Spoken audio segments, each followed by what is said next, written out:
Welcome to Shri Rajiv Gandhi IAS academy. Friends, இந்த வீடியோவில் September 10ஆம் தேதிக்கான கரண்ட் அஃபேர்ஸ் எல்லாமே பார்க்க போகிறோம். சரி, வாங்க பார்க்கலாம். ஃப்ரெண்ட்ஸ், இந்த வீடியோட நோட்ஸ் எல்லாமே கீழே பிடிஎஃப் டிஸ்கிரிப்ஷன் கொடுத்துருக்கோம். அது எல்லாமே கிளிக் பண்ணி டவுன்லோட் பண்ணிச்சிங்க. அப்புறம் நம்ம டெலிகிராம் குரூப் லிங்க்மே கீழே டிஸ்கிரிப்ஷன் கொடுத்துருக்கோம். அதுலேயுமே கிளிக் பண்ணி ஜாயின் பண்ணிங்க. நம்முடைய டெலிகிராம் குரூப்பில் டெய்லியுமே கரண்ட் அஃபேர்ஸ் குவிசஸ் கண்டுபிடி வரும். நீங்களுமே ஜாயின் பண்ணி அட்டெண்ட் பண்ணிக்கலாம். ஓகே, சரி வாங்க பார்க்கலாம். ஃபஸ்ட்டு 54வது ஜிஎஸ்டி கவுன்சில் கூட்டம் யாருடைய தலைமையில் நடைபெற்றது? இதற்கான ஆன்சர் நிர்மலா சீதாராமன். இப்போ 54வது ஜிஎஸ்டி கவுன்சில் கூட்டம் நடைபெற்றது, டெல்லியில் தான் நடைபெற்றது. இதில் சில முக்கியமான முடிவுகள் எடுத்திருக்காங்க. அது என்ன அப்படிங்கிறத நம்ம பார்க்கலாம். ஃபஸ்ட்டு, கேன்சர் இருக்குல்ல, அதற்கான 3 மருந்துகள் இதோடைய ஜிஎஸ்டி பர்சன்டேஜ் வந்து 12% இப்போ 5% வந்து குறைத்திருக்காங்க. ஓகேவா? ஏற்கனவே அதெல்லாம் 12% அந்த மாதிரி இருந்துச்சு. இப்போ வந்து 5% அந்த மாதிரி குறைத்திருக்காங்க. இதே மாதிரி கார் இருக்கைகள்லாம் இருக்குல்ல, இதற்கு வந்து ஜிஎஸ்டி 18% இருந்துச்சு. இப்போ அதை 28% உயர்த்தியிருக்காங்க. அதே மாதிரி ஆராய்ச்சி மற்றும் மேம்பாட்டு சேவை இதற்கெல்லாம் ஜிஎஸ்டி வந்து முழுமையாகவே விலக்கு வழங்குறாங்க. அதாவது நீங்கள் இப்போ பிஹெச்டி பண்ணுறீங்க, இல்லை ஏதாவது வந்து ரிசர்ச் சம்மந்தமான படிப்பு படிக்கிறீங்க அப்படின்னா, உங்களுக்கு ஏதாவது ஒரு டெஸ்டிங்கை வந்து லேபுக்கு நீங்கள் அனுப்பணும் அப்படின்னா அதுக்கு ஒரு 1000 ரூபாய் ஆகுது அப்படின்னா, இது வரைக்கும் அந்த ஜிஎஸ்டியோட சேர்த்து தான் அந்த காசை நீங்கள் வந்து பே பண்ண வேண்டியதாக இருக்கும். இனிமேல் வந்து ஜிஎஸ்டி அதற்காக பே பண்ண வேண்டாம் அப்படின்ற மாதிரி சொல்லியிருக்காங்க. அதே மாதிரி மின்சார இணைப்புக்கான கட்டண விண்ணப்ப கட்டணம் இது, அதுக்கப்புறம் மீட்டர் பெட்டி வைக்கிறது, இதற்கெல்லாம் பார்த்தீங்கன்னா ஜிஎஸ்டி இது வரைக்கும் இருந்தது. இப்போ அதுக்கு வந்து முழுமையாக விலக்கு வழங்குறாங்க.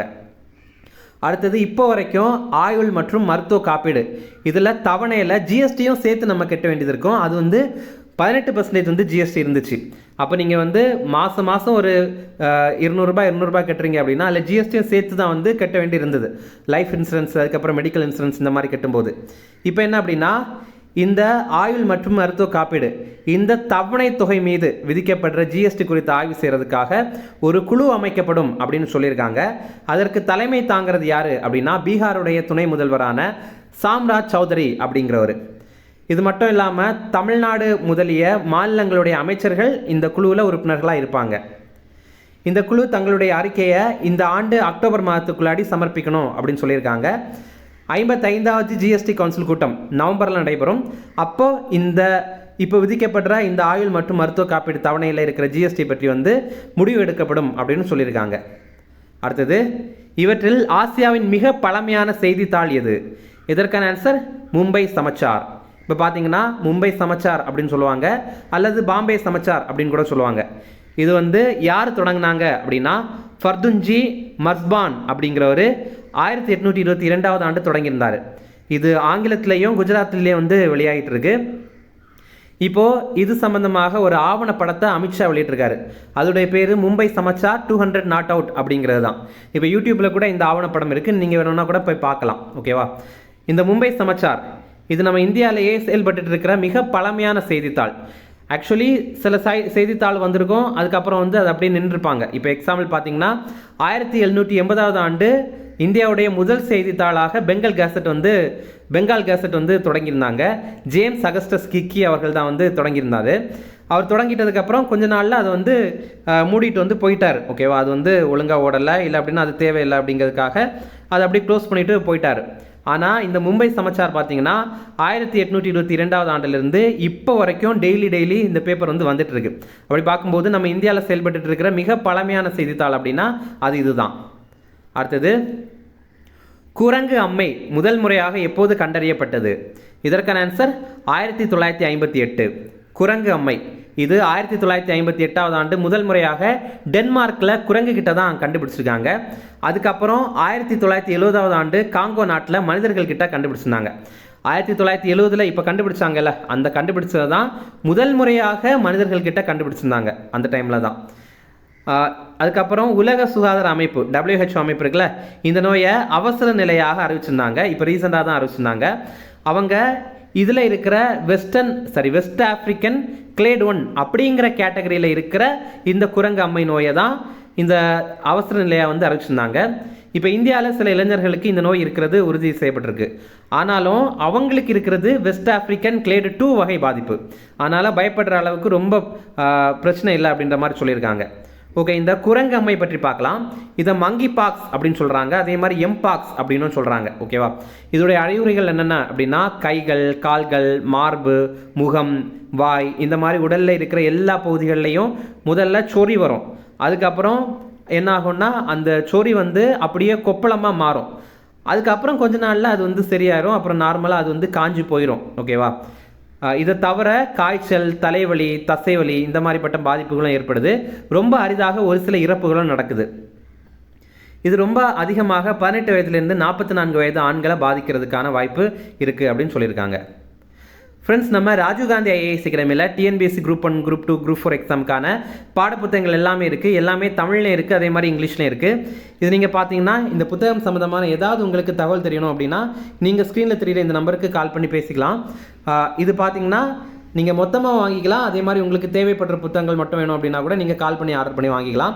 நீங்கள் தமிழ்நாட்டில் எங்கே இருந்தீங்க அப்படின்னாலும் நாங்கள் உங்களுக்கு இதை கொரியர் மூலமாக சென்ட் பண்ணி தந்துடுவோம். அதே மாதிரி நீங்கள் சென்னையில் அண்ணா நகரில் இருக்கிறீங்க அப்படின்னா நம்முடைய ஸ்டடி ஹால் வசதி நீங்கள் பயன்படுத்திக்கலாம். இங்கே ஏசி வசதி இருக்குது, ஒய்ஃபை வசதி இருக்குது, அப்புறம் லைப்ரரி வசதி கூட இருக்குது. ஓகே, இதில் நீங்கள் ஜாயின் பண்ணோம் அப்படின்னாலும் ஸ்க்ரீனில் தெரியுற இந்த நம்பருக்கு கால் பண்ணி பேசிக்கலாம்.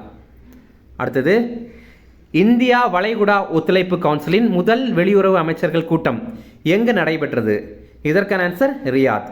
இப்போ நம்ம வந்து வளைகுடா நாடுகளை பற்றி கொஞ்சம் பார்க்கலாம். இப்போ பாருங்களேன், நம்மளுடைய தெரிஞ்சவங்க, நம்ம சொந்தக்காரங்க நிறைய பேர் வந்து வளைகுடா நாடுகளில் வந்து வேலை பார்ப்பாங்க. அவங்க நீங்கள் எங்கே இருக்கிறீங்க அப்படின்னு கேட்கும்போது மஸ்கத்தில் இருக்கிறேன், இல்லைன்னா துபாயில் இருக்கிறேன், இந்த மாதிரியெல்லாம் சொல்லுவாங்க. அது என்ன அப்படிங்க நம்ம தெளிவாக பார்க்கலாம். இதில் பாருங்களேன், முதல்ல வந்து சவுதி அரேபியா. சவுதி அரேபியா அப்படிங்கிறது ஒரு நாட்டுடைய பேர், அதோடைய தலைநகர் தான் ரியாத். ஓகேவா, இதே மாதிரி கத்தார் அப்படிங்கிறது ஒரு நாட்டுடைய பேர், இதோடைய தலைநகர் தான் தோஹா அப்படிங்கிறது. பஹ்ரைன் அப்படிங்கிறது ஒரு நாட்டுடைய பேர், இதோடைய தலைநகர் தான் மனாமா அப்படிங்கிறது. குவைத் அப்படிங்கிறது ஒரு நாட்டுடைய பேர், இந்த நாட்டிற்கான தலைநகருடைய பேரும் குவைத் சிட்டி அப்படிங்கிறது. ஓகேவா, ஓமன் இது ஒரு நாட்டுடைய பேர், இதோடைய தலைநகர் வந்து மஸ்கத் அப்படிங்கிறது. ஓமனில் கொஞ்சம் பகுதி இங்கேயும் இருக்குது. ஓகேவா, அதே மாதிரி ஐக்கிய அரபு அமீரகம், யுனைடெட் அரப் எமிரேட்ஸ், இதோடைய தலைநகர் வந்து அபுதாபி அப்படிங்கிறது. இந்த ஐக்கிய அரபு அமீரகம் இருக்குல்ல, அதோடைய இன்னொரு முக்கியமான நகர் தான் துபாய். துபாய் அப்படிங்கிற ஒரு நாடு கிடையாது, இது வந்து ஐக்கிய அரபு அமீரகத்தில் இருக்கிற ஒரு நகரம், அவ்வளவுதான். ஓகேவா, இங்கே பாருங்க, இந்த நாடுகளுடைய கூட்டமைப்பு தான் கல்ஃப் கார்ப்பரேஷன் கவுன்சில் அப்படின்ற மாதிரி சொல்கிறாங்க. இந்த கல்ஃப் கார்ப்பரேஷன் கவுன்சிலுக்கும் இந்தியாவுக்கும் இடையில் நடைபெற்ற முதல் வெளியுறவுத்துறை அமைச்சர்கள் கூட்டம் தான் இப்போ நடைபெற்றது. அது வந்து சவுதி அரேபியாவுடைய தலைநகரான ரியாத்தில் தான் நடைபெற்றது. ஓகேவா, சவுதி அரேபியாவுடைய தலைநகரான ரியாத்தில் நடைபெற்றது. நம்ம இந்தியாவுடைய வெளியுறவுத்துறை அமைச்சரான ஜெய்சங்கர் இதில் போய் கலந்து கொண்டார். இந்த கல்ஃப் கோஆபரேஷன் கவுன்சில் இது 1981ஆம் ஆண்டு உருவாக்கியிருந்தாங்க. வளைகுடா ஒத்துழைப்பு கவுன்சில் அப்படின்னு தமிழில் சொல்கிறாங்க. இதில் இருக்கிற உறுப்பு நாடுகள் இதெல்லாம் அப்படின்னா Bahrain, Kuwait, Oman, Qatar, Saudi Arabia மற்றும் ஐக்கிய அரபு அமீரகம். இதோடைய தலைமையகம், இந்த கூட்டமைப்புக்கான தலைமையகமும் சவுதி அரேபியாவுடைய தலைநகரான ரியாத் தான். ஓகே, அடுத்தது ஷேக் ஹலீத் பின் முகமது பின் சையத் அல் நஹ்யான் எந்த நகரத்து பட்டத்து இளவரசர்? இதற்கான ஆன்சர் அபுதாபி. நம்ம இப்போ தான் பார்த்தோம், ஐக்கிய அரபு அமீரகத்துடைய தலைநகர் வந்து அபுதாபி அப்படிங்கிறது. இப்போது பிரிட்டன் மாதிரி ஒரு நாடுக்கெல்லாம் பார்த்தீங்கன்னா ஒரே ஒரு அரசர் தான். ஆனால் இந்த நாடு, அதாவது ஐக்கிய அரபு அமீரகத்தில் வந்து துபாய்க்கு ஒரு தனியான பட்டத்து இளவரசர் இருப்பார், அதே மாதிரி அபுதாபிக்கு தனியான ஒரு பட்டத்து இளவரசர் இருப்பார். இந்த மாதிரி அங்கே இருக்கிற முக்கியமான நகரங்களுக்கெல்லாம் தனியான பட்டத்து இளவரசர் இருப்பாங்க.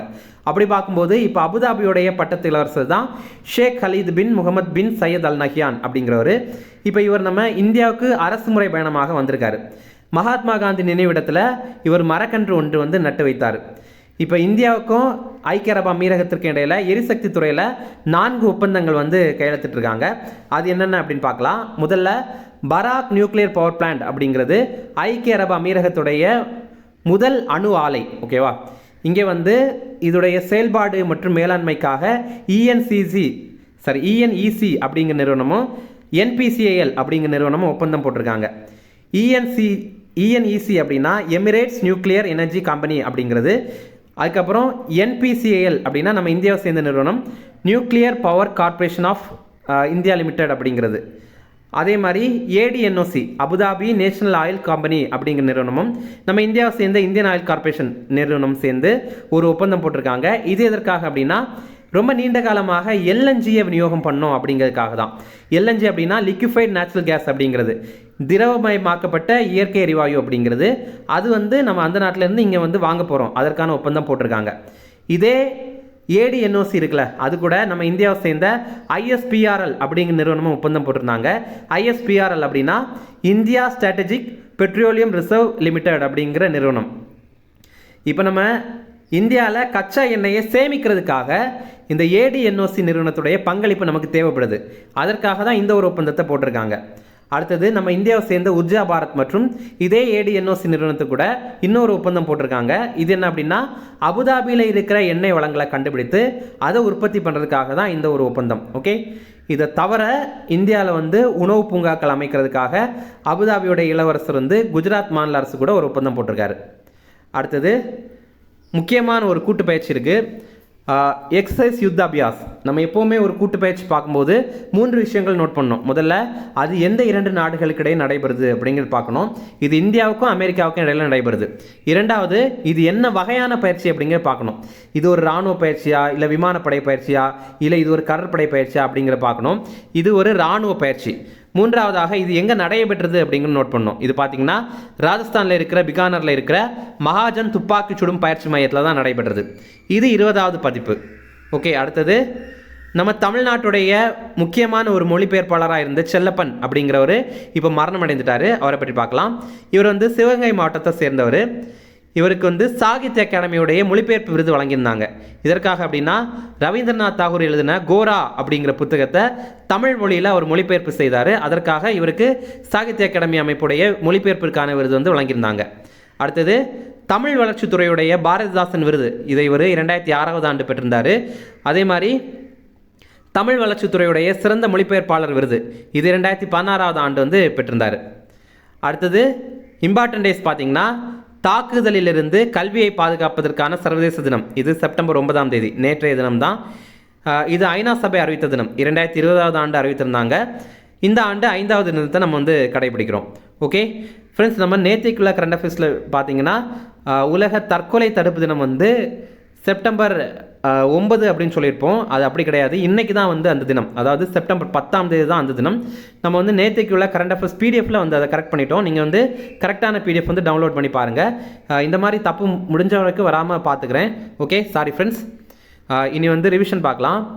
54வது ஜிஎஸ்டி கவுன்சில் கூட்டம் யாருடைய தலைமையில் நடைபெற்றது? இதற்கான ஆன்சர் நிர்மலா சீதாராமன். அடுத்தது இவற்றில் ஆசியாவின் மிக பழமையான செய்தித்தாள் எது? இதற்கான ஆன்சர் மும்பை சமாச்சார். இப்போ உங்களுக்கான கேள்வி, தி ஹிந்து நாளிதழ் இருக்குல்ல, அது எப்போ வந்து தொடங்கியிருந்தாங்க அப்படிங்கிறது உங்களுக்கு தெரியும்னா கமெண்ட்ஸில் சொல்லுங்கள். அதுக்கப்புறம் அதை தொடங்கினது யார் அப்படிங்கிறத உங்களுக்கு தெரியும்னா கமெண்ட்ஸில் சொல்லுங்கள். ஓகேவா? அடுத்தது குரங்கு அம்மை முதல் முறையாக எப்போது கண்டறியப்பட்டது? இதற்கான ஆன்சர் 1958. அடுத்தது இந்தியா வளைகுடா ஒத்துழைப்பு கவுன்சிலின் முதல் வெளியுறவு அமைச்சர்கள் கூட்டம் எங்கு நடைபெற்றது? இதற்கான ஆன்சர் ரியாத். அடுத்தது ஷேக் ஹலீத் பின் முகமது பின் சையத் அல் நஹ்யான் எந்த நகரத்து பட்டத்து இளவரசர்? இதற்கான ஆன்சர் அபுதாபி. அவ்வளோதான் ஃப்ரெண்ட்ஸ், இந்த வீடியோ பிடிச்சிருந்தா கண்டிப்பாக லைக் பண்ணுங்கள், நம்முடைய சேனலுக்கு சப்ஸ்கிரைப் பண்ணிச்சிங்க, உங்களுடைய நண்பர்களுமே ஷேர் பண்ணுங்கள், கண்டிப்பாக அவங்களுக்கும் பயனுள்ளதாக இருக்கும். Okay, thank you. Chennai Shri Rajiv Gandhi IAS அகாடமியில் UPSC, TNPSC Group 1, Group 2 மற்றும் TNPSC civil judge, APP exam உட்பட police sub inspector, field surveyor, land draughtsman ஆகிய பணிகளுக்கான சிறப்பு கோச்சிங்ல ஜாயின் பண்ணுங்க. 100% பாஸ் பண்ணுங்க, அரசு அதிகாரி ஆயிடுங்க.